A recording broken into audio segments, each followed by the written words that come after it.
Good morning student. बेटा कल हमने कबीर दास के यहाँ पे देखे थे साखियाँ। ठीक है, कबीर दास की साखियाँ हमने देखी थी। आज हम कबीर दास जी के सबद पद को देखेंगे। इसमें दो ही पद आपकी किताब में दिए हुए हैं और इन दोनों पदों को देखेंगे और इनके अर्थ को हम समझेंगे।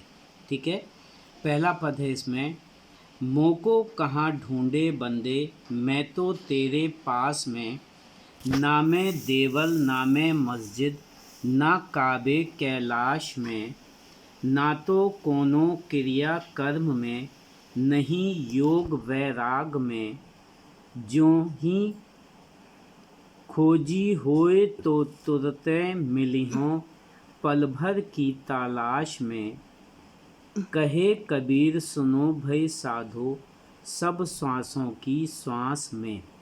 देखिए पहले पद के अंदर में बेटा यहाँ पर कबीर दास जी ने मनुष्य को जो कि भगवान को ढूंढते हैं यहाँ वहाँ और भगवान के लिए भटकते फिरते हैं, उनको समझाने के लिए यहाँ पर उन्होंने इस सबद पद में हमें बताया है। और वो कहते हैं मोको कहाँ ढूंढे बंदे, यानी भगवान जो हैं वो ये कहते हैं कि तुम मेरे को कहाँ कहाँ ढूंढते हो, मैं तो तेरे पास में, यानी मैं तो सिर्फ तेरे ही पास हूँ। आगे वो कह रहे हैं ना मैं देवल ना मैं मस्जिद, ना तो मैं, देवल मीन्स मंदिर, ना तो मैं मंदिरों में हूँ ना मैं मस्जिदों में हूँ, ना काबे कैलाश में, ना मैं काबे में हूँ, यानी मुसलमानों का तीर्थ स्थान जो है मक्का में है काबा। ठीक है, और कैलाश पर्वत का यहाँ पे है। तो वो ये कह रहे हैं कि ना तो मैं काबे में हूँ और ना मैं कैलाश में हूँ, ना तो कोनो क्रिया कर्म में, यानी इस संसार के अंदर जो लोग क्रिया कर्म करते हैं कि भगवान इस क्रिया कर्म के द्वारा हमें प्राप्त हो जाएगा, तो वो ये कह रहे हैं कि मैं उनमें भी नहीं हूँ, नहीं योग वैराग में, ना ही मैं योगी बनने में और ना मैं वैराग जो है वो हासिल करने में मैं जो हूँ, मैं इनके अंदर पाया जाता हूँ। वो ये कह रहे हैं खोजी होए तो तुरते मिली हों, अगर कोई मेरे को खोजने वाला है तो मैं उसको तुरंत ही मिल जाऊँगा। पल भर की तलाश में, सिर्फ काय की देरी है, पल भर की देरी है, यानी मनुष्य जो है भगवान को पल भर के अंदर ही ढूंढ सकता है, उसको पल भर के अंदर ही तलाश कर सकता है। कहें कबीर सुनो भई साधो, सब श्वासों की श्वास में, यानी कबीर दास जी यहाँ पे कहते हैं कि हे साधु संतों, हे संसार के संत लोगों, मैं आपको बताता हूँ कि मनुष्य के हर एक सांस के अंदर में भगवान का निवास होता है, यानी हम जो प्रति पल सांस लेते हैं उन सांसों में ही भगवान का निवास है, तभी हम इस संसार में जीवित मनुष्य पाए जाते हैं। अब देखिए आगे इसके दूसरा वो बताता है और दूसरे में कहता है वो, संतों भय आई ज्ञान की आंधी रे, भ्रम की टाटी सबे उड़ानी, माया रहे न बांधी, हित चिति की द्वैथूनी गिरानी, मोह बलिंडा टूटा, त्रासना छानी परी घर ऊपरी, कुबधी के भांडा फूटा, जोग जुगति करी संतो बांधी, तिरचु चुवे ना पानी, कूट कपाट काया का निस्क्या, हरि की गति जब जानी, आंधी पीछे जो जल बूढ़ा, प्रेम हरि जन भीना, कहे कबीर भान के प्रगटे, उदित भया तम खीना। यानी यहाँ पर कबीर दास जी जो हैं वो बता रहे हैं कि संतो भय आई ज्ञान की आंधी रे, हे साधु संतो, हे मेरे भाइयों, जब ज्ञान की आंधी आती है, भ्रम की टाटी सबे उड़ानी, यानी उस आंधी में जो हमारे इस संसार में तरह तरह के भ्रम जो हैं हमारे मन में पले होते हैं कि इसके द्वारा हमें भगवान की प्राप्ति होगी, उसके द्वारा भगवान की प्राप्त हम भगवान को प्राप्त कर लेंगे, ये सारी चीज़ें जो हैं ये हमारा भ्रम जो है ये उड़ जाता है उस ज्ञान की आंधी के आने से। माया रहे न बांधी, और उस समय उस ज्ञान के द्वारा जो है हम आगे बढ़ते हैं, उस समय इस संसार का मोह माया जो है वो हमें बांध के नहीं रख सकता है।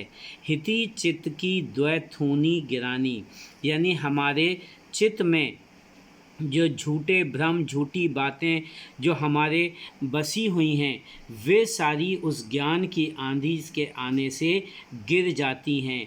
मोह बलिंडा टूटा, यानी जो मोह माया का जो इस संसार में मोह माया है उसका जो एक बलिंडा है वो टूट जाता है, यानी उसका जो एक घमंड है हमें मोह माया का वो सारा टूट जाता है। तृष्णा छानी परी घर ऊपरी, यानी तृष्णा का मतलब यहाँ पे आपको बताया गया है।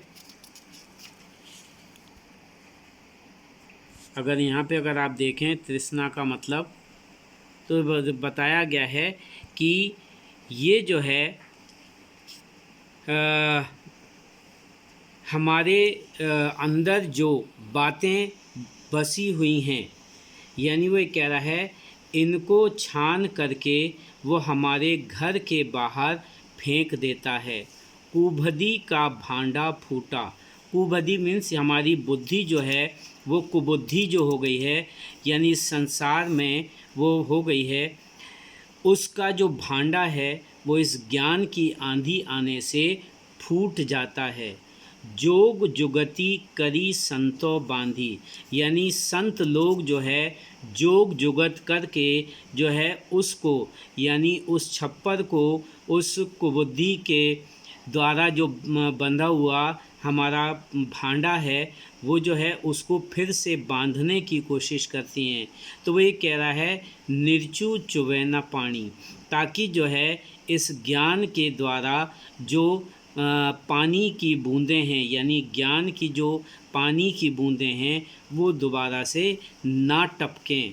आगे कह रहा है वो कूड़ कपाट काया का निस्क्या, यानी ज्ञान की आंधी के आने से हमारे अंदर हमारे मन रूपी काया के अंदर जो है वो ये कह रहा है कि जो कूड़ा कपाट था ये निकल जाता है। हरि की गति जब जानी, यानी जब हम भगवान की गति को जान लेते हैं। आंधी पीछे जो जल बूढ़ा, यानी आंधी के आने के बाद जो पीछे से पानी आता है, पानी बरसता है, वो पानी कैसा होता है? प्रेम हरि जन भीना, यानी वो पानी जो है वो हमारे शरीर को हमारे मन को जो है ठंडक देता है। उसी प्रकार से ज्ञान की आंधी आने के बाद जो पानी बरसता है वो किसका होता है? प्रेम हरि, यानी हरि के भगवान के प्रेम का वो जल होता है जिसमें मनुष्य जो है भीगता है। कहे कबीर भान के प्रगटे उदित भया तम खीना, यानी तभी कबीर दास जी यहाँ पे कह रहे हैं कि भान के प्रगटे, यानी भगवान के प्रकट होने पर हमारे मन के अंदर का अंधेरा, तम माने अंधेरा, अंधेरा जो है सारा क्या हो जाता है? समाप्त हो जाता है। ठीक है बेटा, तो इस प्रकार से यहाँ पर ये उदित भयातम खीना, यानी हमारे तम माने अंधेरा, हमारे मन का अंधेरा जो है वो क्या हो जाता है? समाप्त हो जाता है। अब देखिए इसमें बेटा यहाँ पर आपके प्रश्न दिए गए हैं। मैं पहले प्रश्न जो है सबद पद के अंदर से ही यहाँ पे लेता हूँ। पहला प्रश्न है कबीर दास जी ने भगवान को कहाँ ना ढूंढने के लिए मना किया है? कबीर दास जी ने सबद पद में भगवान को कहाँ ना ढूंढने के लिए बताया है या कहा गया है? दूसरा प्रश्न आप नोट कर लीजिए।